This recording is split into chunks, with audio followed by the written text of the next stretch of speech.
Love ಜಿಹಾದ್ ಮಟ್ಟ ಹಾಕಲು ಯೋಗಿ ಆದಿತ್ಯನಾಥ್ ಪಣ. ಅಪರಾಧ ಸಾಬೀತಾದರೆ ಜೀವಾವಧಿ ಶಿಕ್ಷೆ ಫಿಕ್ಸ್.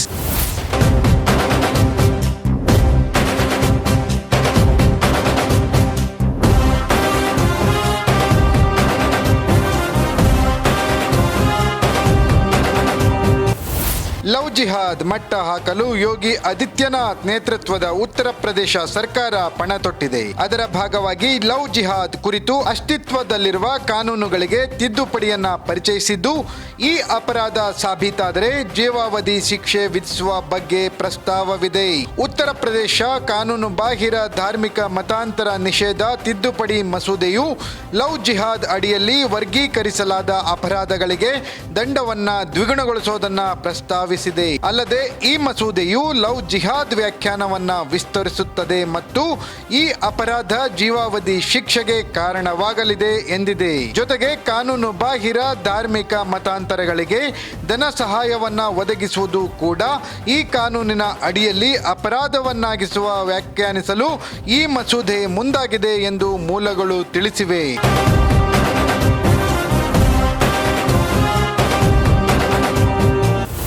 ಉತ್ತರ ಪ್ರದೇಶ ಕಾನೂನು ಬಾಹಿರ ಮತಾಂತರ ನಿಷೇಧ ಕಾಯ್ದೆ 2021ರಲ್ಲಿ ಬಲವಂತದ ಮತಾಂತರಕ್ಕೆ 1 ರಿಂದ 10 ವರ್ಷಗಳವರೆಗೆ ಶಿಕ್ಷೆ ವಿಧಿಸಲು ಅವಕಾಶವಿತ್ತು. ಹೊಸ ಮಸೂದೆಯಡಿ ಮೋಸ ಅಥವಾ ಸುಳ್ಳಿನ ಮೂಲಕ ನಡೆಸುವ ಮತಾಂತರಗಳನ್ನು ಸಹ ಕ್ರಿಮಿನಲ್ ಅಪರಾಧವೆಂದು ಪರಿಗಣಿಸಲಾಗುತ್ತದೆ. ಸ್ವಯಂ ಪ್ರೇರಿತ ಮತಾಂತರಕ್ಕಾಗಿ ವ್ಯಕ್ತಿಗಳು 2 ತಿಂಗಳ ಮುಂಚಿತವಾಗಿ ಮ್ಯಾಜಿಸ್ಟ್ರೇಟ್ಗೆ ತಿಳಿಸಬೇಕು.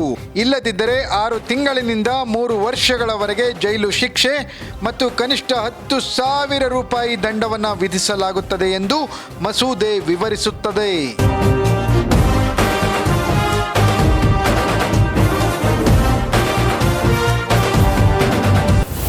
ಮಸೂದೆಯ ಪ್ರಕಾರ ಬಲವಂತದ ಅಥವಾ ಮೋಸದ ಮತಾಂತರಕ್ಕೆ 1 ರಿಂದ 5 ವರ್ಷಗಳ ಜೈಲು ಶಿಕ್ಷೆ ಮತ್ತು 15,000 ರೂಪಾಯಿ ದಂಡ ವಿಧಿಸಲು ಪ್ರಸ್ತಾವವಿದೆ. ಅಪ್ರಾಪ್ತ ವಯಸ್ಕರು, ಮಹಿಳೆಯರು ಅಥವಾ SC/ST ಸಮುದಾಯದ ಸದಸ್ಯರನ್ನು ಮತಾಂತರ ಮಾಡಿದರೆ ಶಿಕ್ಷೆಯ ಪ್ರಮಾಣ ಹೆಚ್ಚಾಗಲಿದೆ. ಅಂತಹ ಸಂದರ್ಭದಲ್ಲಿ 3 ರಿಂದ 10 ವರ್ಷಗಳವರೆಗೆ ಜೈಲು ಶಿಕ್ಷೆ ಮತ್ತು 25,000 ರೂಪಾಯಿ ದಂಡ ವಿಧಿಸುವ ಸಾಧ್ಯತೆ ಇದೆ.